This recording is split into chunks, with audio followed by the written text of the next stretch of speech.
Ya, sekarang kita melihat pada bagian yang berikut ini.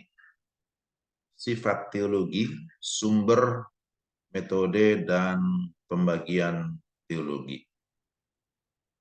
Di kemarin kita sudah menyinggung tentang apa itu teologi, apa teologi sistematika, mengapa kita belajar teologi sistematika ya, itu sebagai antar. Selanjutnya kita lihat yang berikut ini. Sifat teologi. Pertama disebut bahwa teologi itu bersifat adikodrati. Yang pertama, bersifat adikodrati. Kebenaran teologi bukanlah kebenaran yang dapat dibuktikan secara empiris dan logika, tapi kebenaran yang diterima oleh iman karena wahyu Allah. Disebut adikodrati. Jadi kalau segala sesuatu harus bisa dibuktikan, harus bisa masuk logika, gitu ya. Semua harus masuk akal, artinya harus masuk dalam logika kita. Maka kan fungsi iman itu nampaknya menjadi kurang, gitu. Atau ya iman itu menjadi sesuatu yang berada di bawah logika jadinya. Padahal kita tahu bahwa yang namanya iman itu melampaui dari rasio kita, melampaui dari pengetahuan kita. Sehingga ada istilah yang menyebut bahwa iman itu supra-rasional. Jadi istilah supra-rasional menunjukkan bahwa itu melampaui ya. Jadi yang namanya supra kan melampaui. Bukan juga disebut bahwa iman itu irasional. Tidak ya.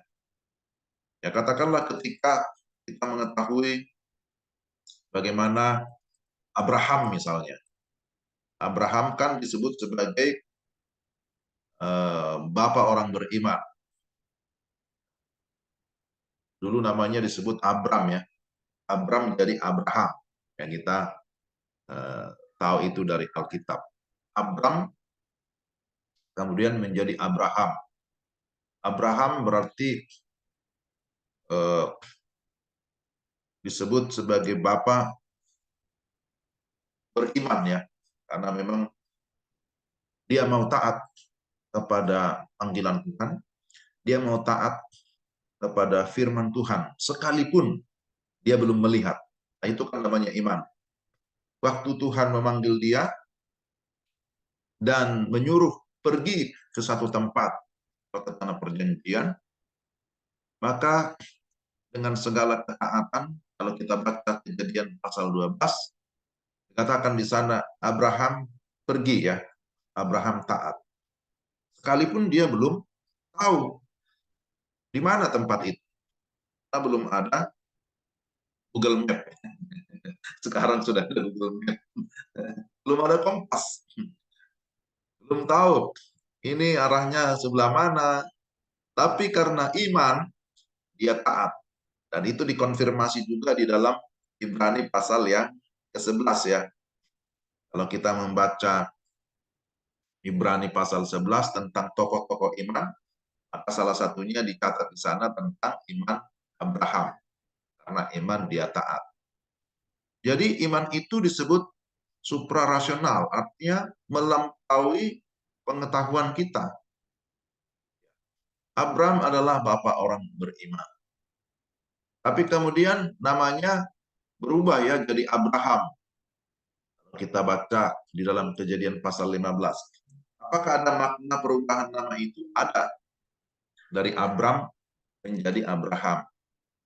Jadi namanya akan disebut Abraham karena dia bukan saja menjadi orang beriman, tetapi dia disebut menjadi bapa bangsa-bangsa.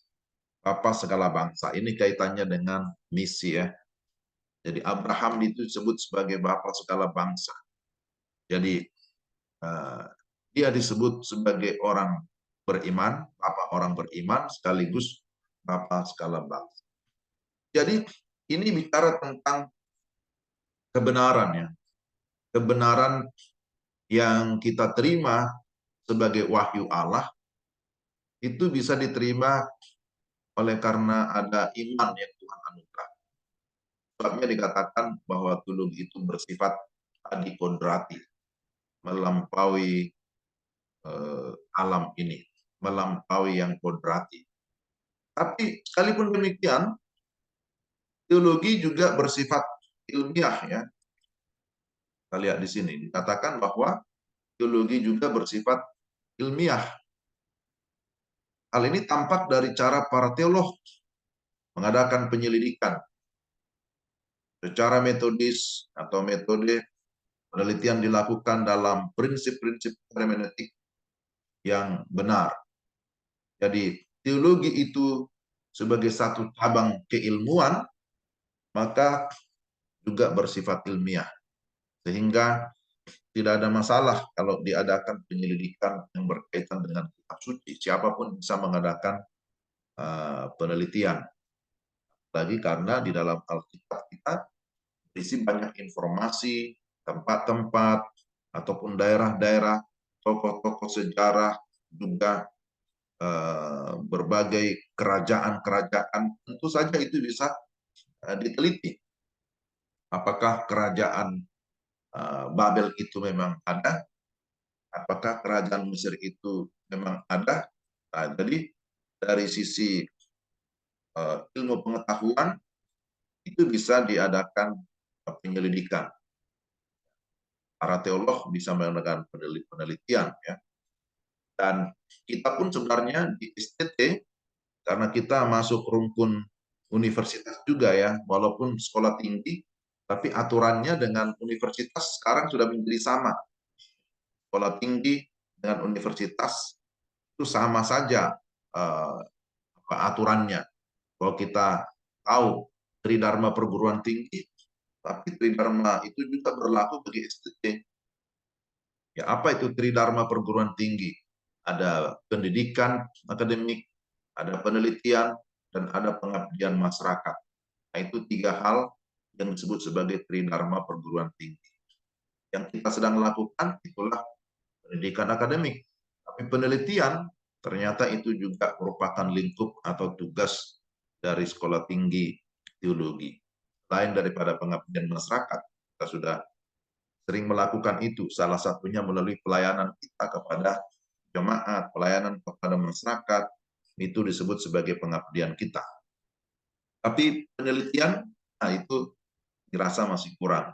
Paling-paling adanya penelitian ketika ada skripsi atau tesis. Tapi di luar itu juga dihimbau supaya ada penelitian-penelitian yang sifatnya ilmiah. Jadi ini yang kedua. Tapi yang ketiga, bahwa teologi itu bersifat reflektif, ya, reflektif. Bahwa teologi itu berbeda dengan objek formalnya. Sebagai ilmu iman, maka teologi mempelajari wahyu Allah. Objek material yang harus diselidiki teologi adalah apa yang diwahyukan oleh Allah. Kita tidak artinya menyelidiki tentang Allah ya secara ansih atau secara pribadi, karena kita tidak mungkin melakukan itu. Tapi kita ya artinya melihat wahyu Allah ini, ya firman Tuhanlah yang bisa diselidiki, kemudian bisa direfleksikan. Ya. Jadi dapat dikatakan bahwa teologi Kristen adalah refleksi ilmiah orang Kristen atas iman yang dihayati sebagai orang Kristen. Jadi karena kita ini dalam ranah teologi, kita disebut sebagai para teolog. Maka tugas teolog adalah mengadakan penyelidikan akan wahyu Allah. Dan objek yang kita selidiki sekali lagi bukan Allah secara pribadi, tapi apa yang diwahyukan oleh Allah. Kita tidak mungkin bisa menyelidiki Allah ya. Kitalah yang diselidiki oleh Allah. Tetapi yang bisa kita selidiki adalah apa yang diwahyukan oleh Allah. Dan refleksi ilmiah atas apa yang kita teliti, apa yang kita selidiki itu berguna bagi peningkatan iman dan pengetahuan kita. Sehingga melalui pembelajaran teologi pun bukan hanya pengetahuan kita yang ditingkatkan, tapi juga penghayatan kita ya sebagai orang Kristen dalam hubungan pribadi kita dengan Tuhan harus semakin meningkat. Jadi prinsipnya semakin banyak belajar teologi, kita harus semakin mendekatkan diri kepada Tuhan. Karena kita tidak bisa belajar teologi jikalau tanpa iman kepada Tuhan. Nah itu ada 3 sifat daripada teologi. Dan sekarang sumber teologi. Pertama bahwa Alkitablah sebagai sumber paling utama yang menjadi otoritas tertinggi dan mutlak bagi iman dan kehidupan Kristen. Jadi ini tidak perlu kita perdebatkan dan tidak perlu kita ragukan. Ya. Saya kira kita setuju tentang informasi atau bagian ini. Bahwa Alkitab sumber paling utama yang menjadi otoritas tertinggi dan mutlak. Yang namanya mutlak berarti tidak bisa ditawar-tawar. Tapi yang kedua, ada tradisi gereja, khususnya dari bapak-bapak gereja, dan perkembangan pengajaran di gereja dari zaman ke zaman, itu tentang apa yang diterima dan ditolak oleh gereja sepanjang sejarah. Misalnya ada Credo, Nicea, pengakuan Westminster, dan lain-lain ya. Ya, jadi ada pengakuan-pengakuan iman yang juga itu dikumpulkan oleh bapak-bapak gereja, oleh tokoh-tokoh gereja, ya, sehingga itu juga sekarang juga menjadi pegangan di dalam pelayanan atau di dalam kehidupan bergereja. Ya misalnya saja kalau seperti di gereja kami, ya setiap hari Minggu masih ada pengakuan iman rasuli sebagai contoh. Jadi pengakuan iman rasuli ini kan sebenarnya kan tradisi gereja ya yang sudah dibakukan dan diterima secara bersama. Dan itu juga menjadi sumber teologi. Sehingga setiap kali saya mengajar katekisasi misalnya kepada anak-anak remaja atau pemuda, pasti saya juga menjadikan pengakuan iman rasuli menjadi salah satu materi di dalam katekisasi. Gitu ya. Mungkin juga di gereja Bastian juga begitu ya. Ya masih ada pengakuan iman rasuli. Ya Pak Markus juga. Jadi itu namanya tradisi gereja, tapi yang tetap berlaku ya, di sepanjang sejarah. Ada juga yang ditolak, misalnya pendapat para teolog-teolog yang memang ya menyimpang dari pengakuan iman rasuli, yang akhirnya kan menjadi bidat di dalam pelajaran tentang nanti ya teologi, juga itu nanti akan dibahas bahwa ada banyak bidat-bidat yang muncul di sepanjang sejarah. Misalnya yang menyatakan bahwa Yesus itu adalah ciptaan. Itu kan sudah masuk bidat yang kita tolak ya. Tetapi kan ada juga yang melestarikan pemahaman itu. Misalnya seperti saksi Yehova sampai sekarang masih terus berkembang. Mereka juga ternyata penganut daripada Arianisme. Nah, yang pertama kali mencetuskan itu adalah seorang teolog bernama Arian ya, namanya Arianus. Tapi kemudian pengikutnya disebut menjadi Arianis. Jadi yang menyatakan bahwa Yesus itu adalah ciptaan. Ya, mereka juga punya kutipan ayat ya yang dipakai menjadi dasar untuk itu. Tetapi dalam konsili-konsili ataupun dalam kredo-kredo seperti Nisea ini, pengakuan Westminster, pengakuan iman rasuli, dengan jelas kita menolak pendapat itu, bahwa kita mengakui Yesus itu adalah Tuhan gitu. Kita mengakui bahwa Yesus itu Tuhan, memang dia juga adalah manusia, tapi keberadaannya sebagai manusia tentu berbeda dengan keberadaan kita, karena dia dikandung dari Roh Kudus. Ini kan sebagai salah satu contoh ya, tradisi gereja atau pengajaran gereja yang muncul dari zaman ke zaman. Nah, bagi kita, Yesus itu memiliki dua natur begitu. Dan natur ilahi, bahwa dia adalah Allah, tapi juga natur manusiawi. Jadi Yesus itu memiliki satu pribadi, ya kan, satu pribadi, tapi memiliki dua natur di dalam dirinya, ilahi dan manusiawi. Memang tidak ada yang seperti itu. Yesus sendiri memiliki keunikan yang tidak dimiliki oleh siapapun. Tapi kan pengajaran-pengajaran yang seperti itu banyak tidak diterima oleh pihak-pihak lain. Sehingga ketika kita memang berteologi, kita juga harus ya menyeleksi ya tradisi-tradisi atau pengakuan-pengakuan iman yang muncul itu, ya, yang mana yang akan kita bisa pakai dan ajarkan.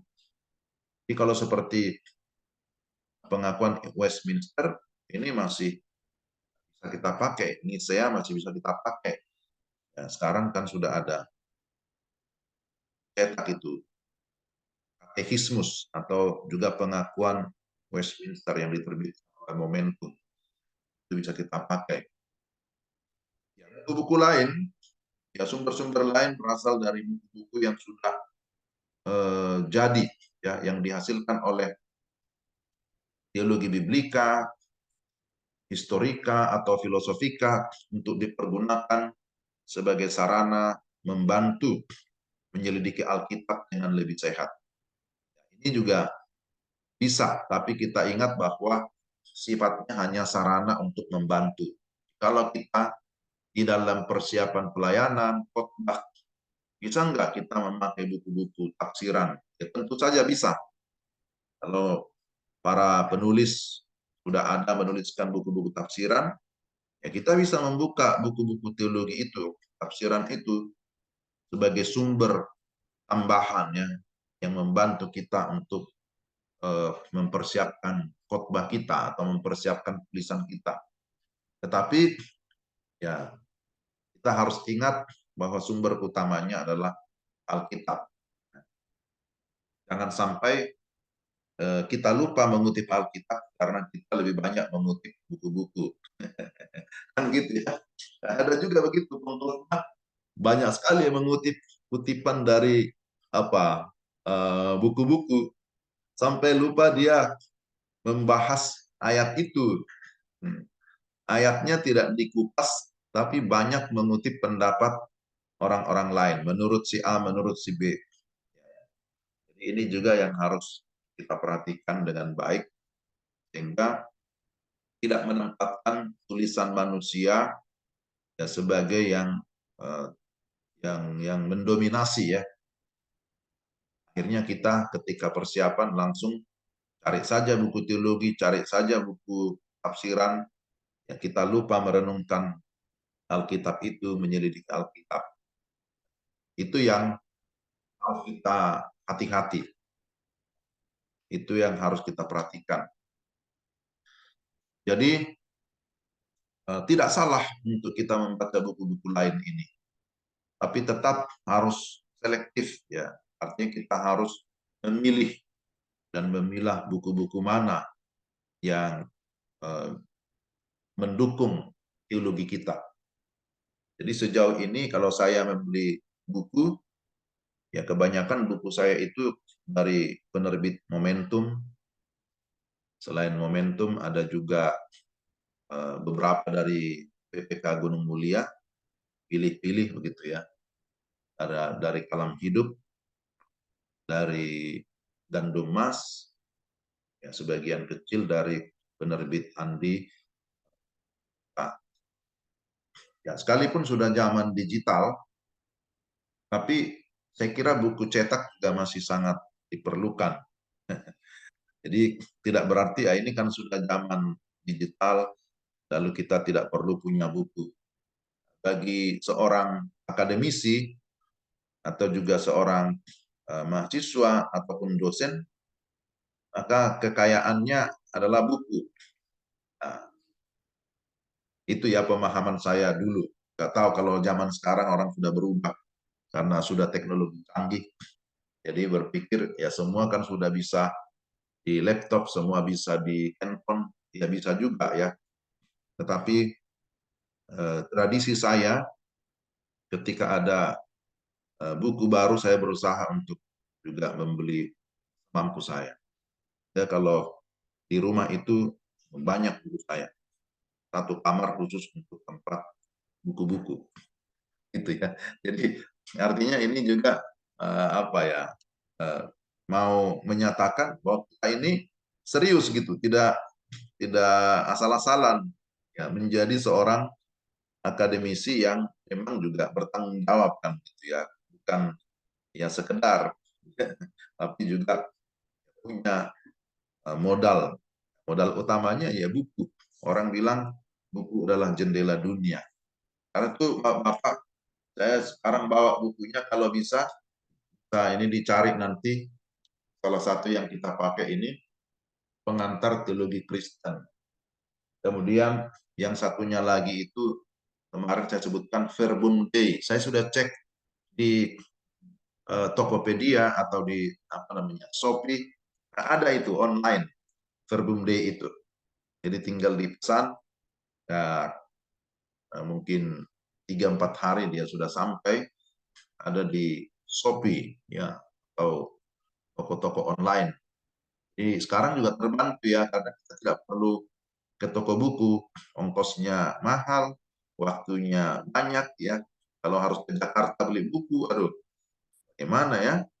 Nah, tapi dengan online, ya apalagi cari-cari yang gratis ongkir, saya juga sering begitu. Belanja online cari dulu ini voucher yang gratis ongkir itu. Jadi ya, semua terbantu. Saya baru-baru ini beli buku juga tentang teologi kontemporer karena saya diminta ngajar di STT Makedonia di Kalimantan ya, teologi kontemporer. Saya cari juga di online, bukunya tebal, ya bagus. Saya mau ngajar homiletika, saya cari juga di online buku homiletika yang terbaru. Homiletika terbaru saya sudah temukan. Jadi saya baru pesan 2 buku yang baru itu secara online. Cepat sampainya ya. Jadi sebagai bukti kita belajar teologi sistematika pengantar, ya paling tidak Bapak beli buku itu tadi, Verbum Dei terbitan Momentum, karena itu yang menerbitkan ya, Verbum Dei terbitan Momentum. Kalau ini pengantar teologi Kristen terbitan dari Kalam Hidup. Ini bukunya tipis-tipis jadi ya, tidak terlalu membosankan. Kadang, kadang kalau kita sudah lihat tebal, aduh, kapan bacanya kan gitu ya, waktunya kurang. Oke, jadi sebagai catatan sumber kedua dan ketiga adalah sumber lain-lain yang bisa dipakai untuk membantu. Namun demikian, kebenaran dari sumber-sumber tersebut harus ada di bawah penghakiman atau di bawah terang Alkitab. Itu tentang sifat, sumber. Sekarang metode. Metode teologi. Berbicara tentang metode teologi, nah ini saya kutip dari buku yang tadi, Pengantar Teologi Kristen. Sini lebih lengkap di buku ini. Jadi berbicara tentang metode teologi berarti berkaitan dengan pembicaraan tentang sesuatu yang normatif atau tidak di dalam teologi. Ya. Kalangan Injili termasuk Lutheran dan sebagian Pentakosta umumnya menerima Alkitab sebagai satu-satunya patokan normatif ya yang mempunyai wewenang tertinggi bagi iman dan kehidupan. Di kalangan Injili termasuk kita, Lutheran, Pentakosta, ya pastilah kaum reformasi juga ya. Kita menerima Alkitab sebagai satu-satunya patokan normatif. Nah, di dalamnya terkandung pengertian bahwa bagi kalangan tersebut yakin Allah telah memberikan ajaran dan konsep yang cukup melalui Alkitab. Jadi bukan yakni tapi yakin.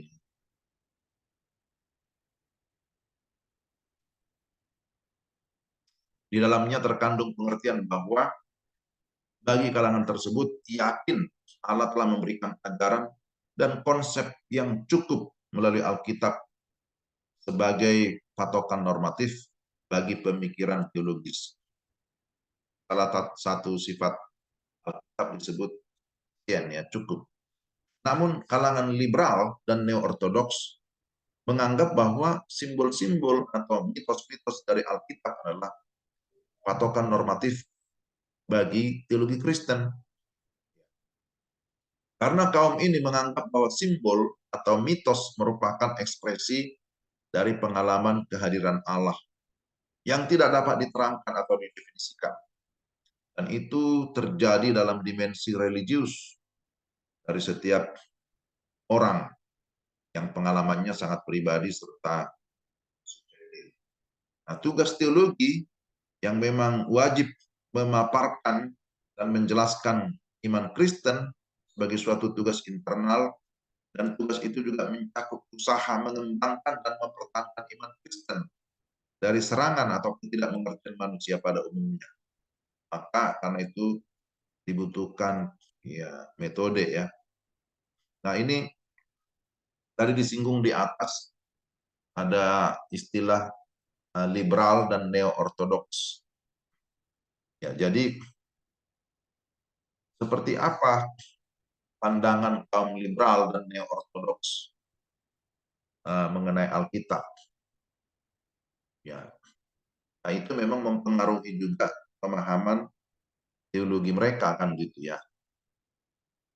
Jadi kalau kita sebagai kaum Injili reformasi, kaum Injili reform Injili, sebenarnya kita tidak mempercayai mitos-mitos ya di dalam Alkitab. Jadi bagi kita kaum Injili mempercayai bahwa semua yang dicatat di dalam Alkitab itu adalah sebuah fakta bahwa ada di dalamnya merupakan tipologi, itu ada analogi, ada sifatnya nubuat, iya. Tapi kita tidak menyebutnya sebagai mitos ya. Jadi kaum Injili atau kaum Reform tidak pernah menyebutkan bahwa kisah-kisah dalam Alkitab itu sebagai mitos. Nah ini yang kita harus garis bawahi. Saya tidak pernah menyampaikan misalnya ya sebuah kisah di dalam Alkitab, bagaimana Musa misalnya membelah Laut Teberau, itu disebut sebagai mitos. Itu bukan ya. Tapi itu adalah satu peristiwa sejarah yang kita sebut itu sebagai satu keajaiban atau mujizat. Karena kita percaya ada mujizat. Jadi itu tidak disebut sebagai mitos. Ya. Tapi itu adalah satu reality ya, satu realitas. Jadi bahaya kalau kita menyebut ya Alkitab itu sebagai mitos, berarti itu sudah berbeda dengan pandangan kaum Injili. Jadi kalau kaum liberal menganggap Alkitab itu ya memang hanya ya sebagai buku catatan ya, hanya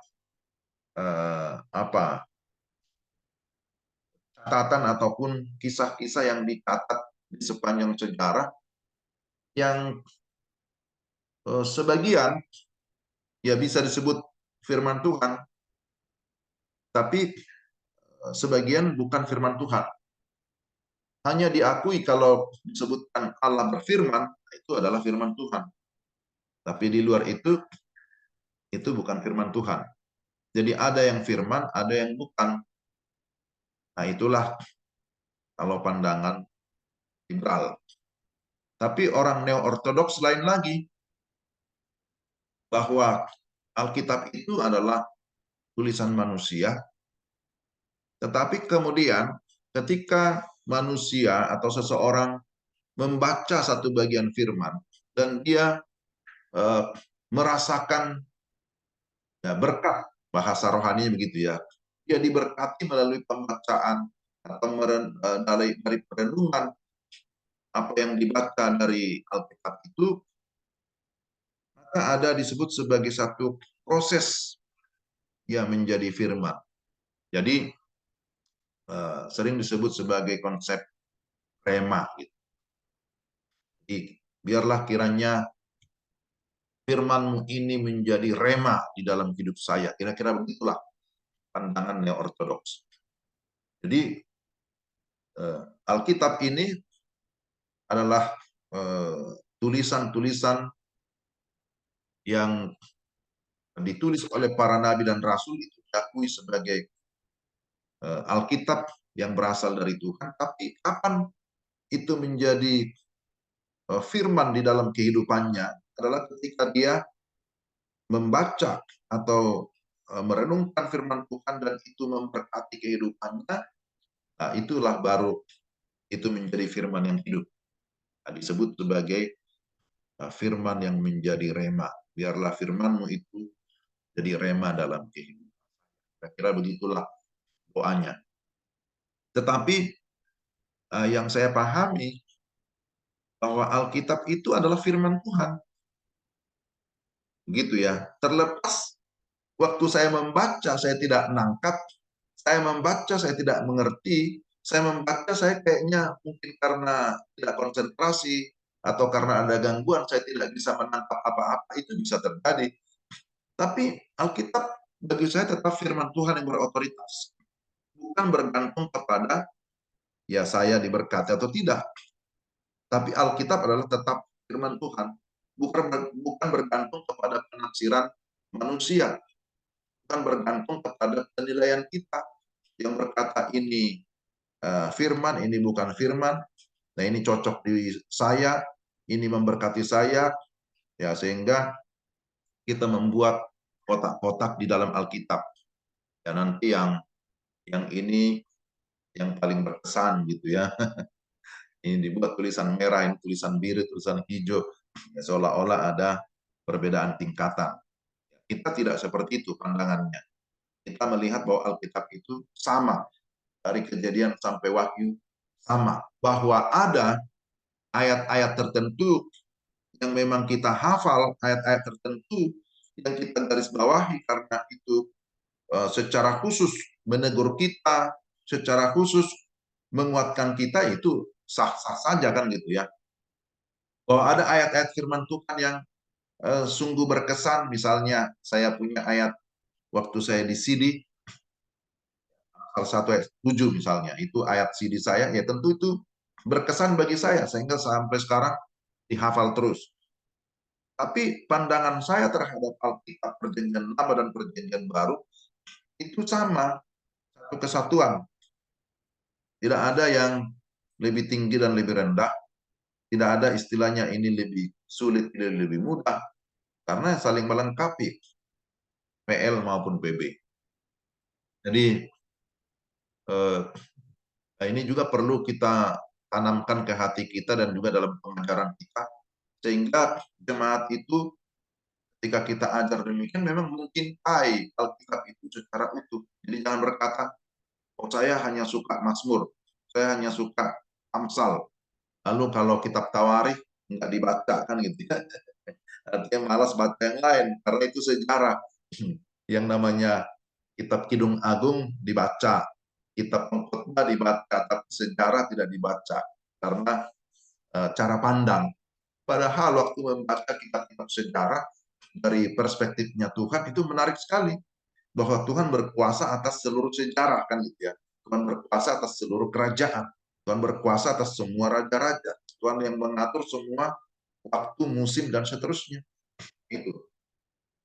Jadi eh, tentu kita menolak pandangan kalangan liberal dan ortodoks mengenai Alkitab, karena kedua kalangan ini, baik liberal dan ortodoks, tidak sepenuhnya menerima Alkitab sebagai firman Allah yang berotoritas.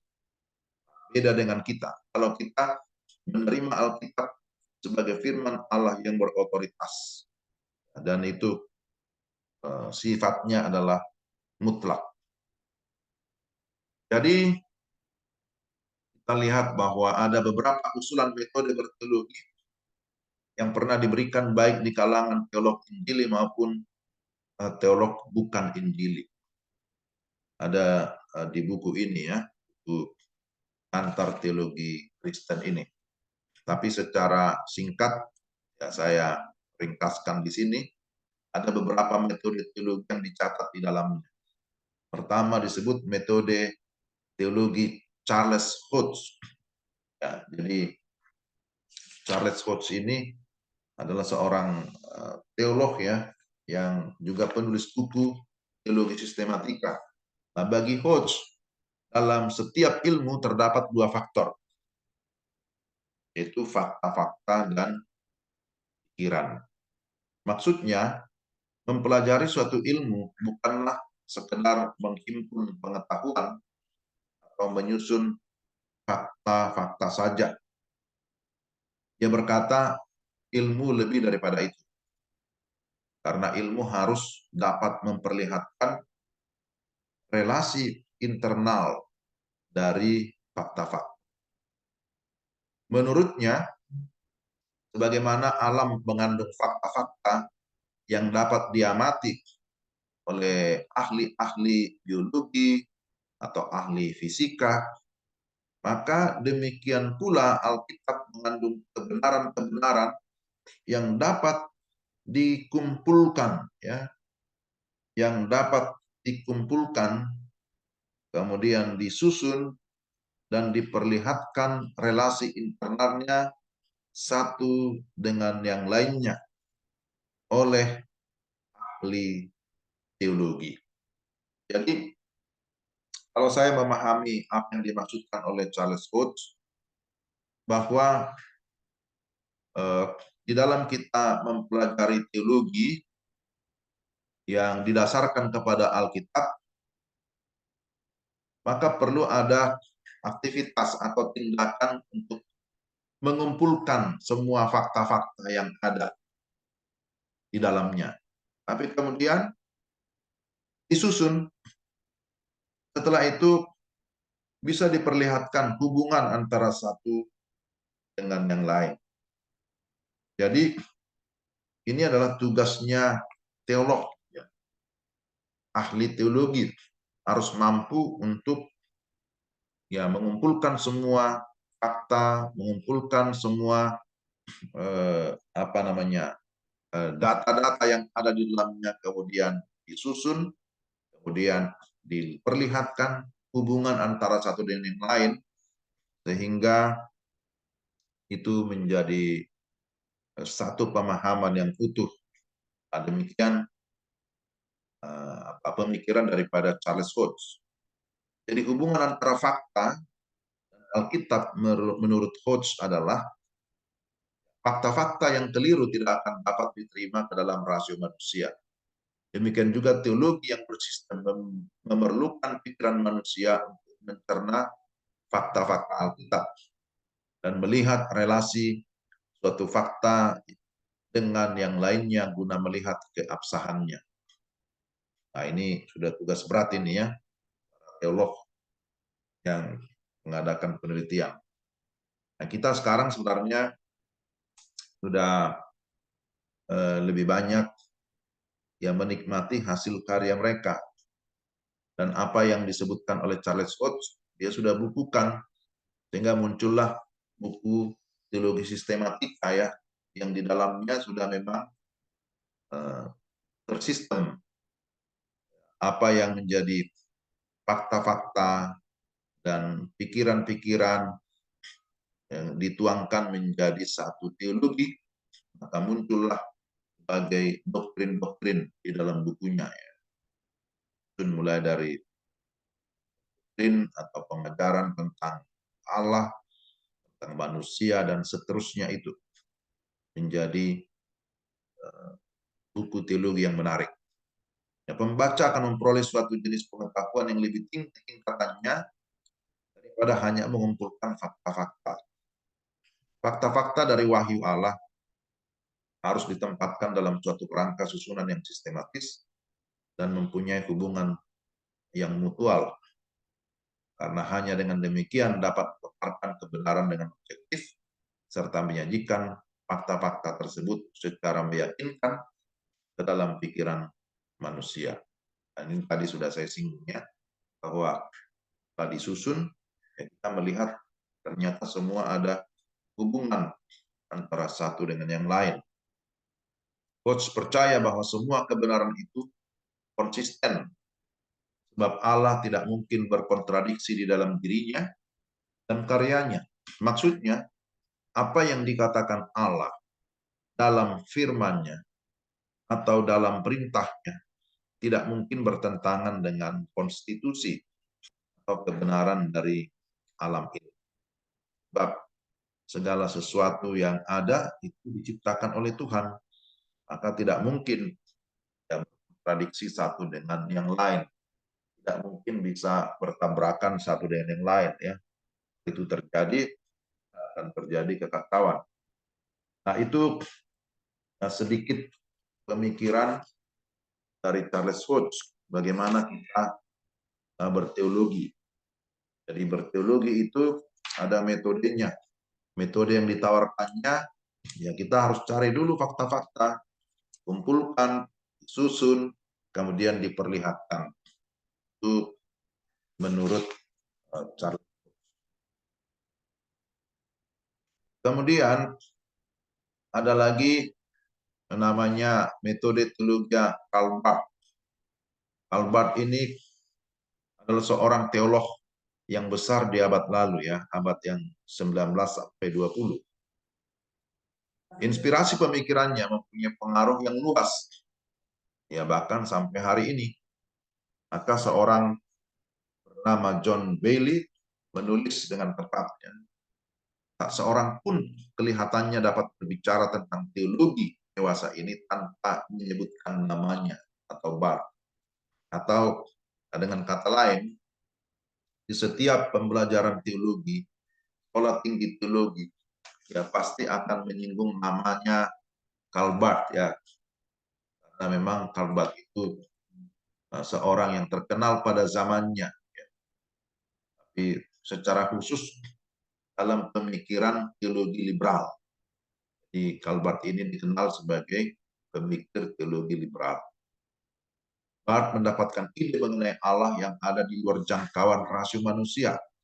Adapun Barth mengemukakan pernyataan berikut.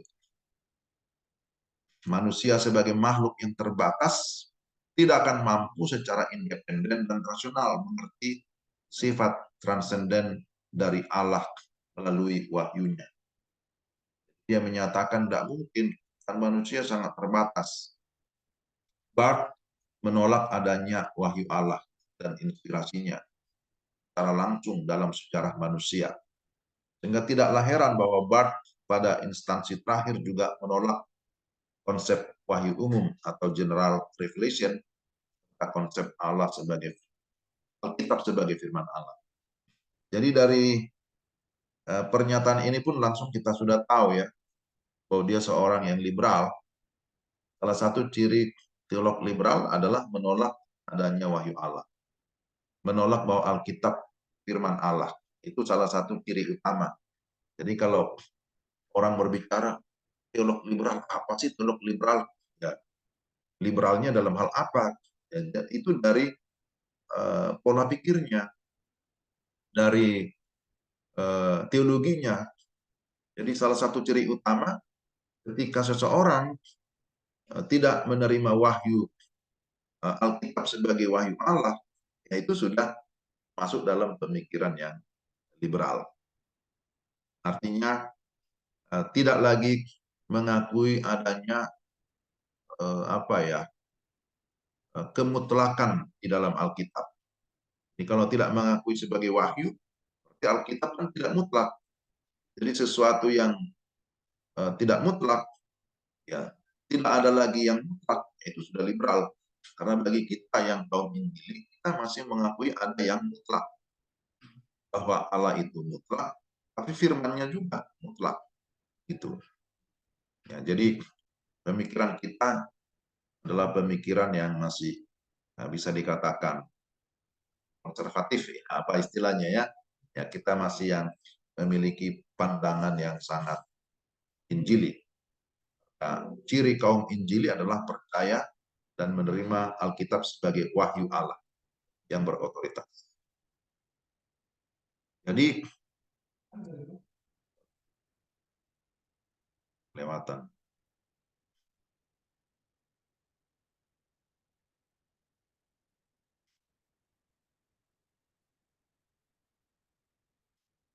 Oh iya, sampai di sini tadi ya. Menolak wahyu umum sebagai konsep serta konsep Alkitab sebagai firman Allah. Jadi teologi bukan lagi sebuah ilmu, melainkan telah tertransformasikan sedemikian rupa sehingga menjadi sebuah doktrin tentang iman mata-mata. Kesulitan dari metode teologi part ini adalah seseorang tidak dapat menguji baik secara empiris maupun dengan cara lain apakah metode ini benar-benar menuntun seseorang bertemu dengan Allah yang sejati dan bukan ilah yang lain di dalam pertemuan yang insidental itu.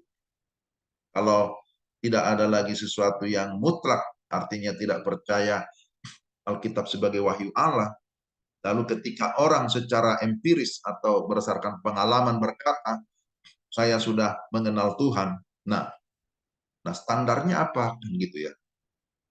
Berdasarkan apa penilaian apa bahwa dia sudah mengenal Tuhan, sudah berjumpa dengan Tuhan, dengan Allah yang sejati.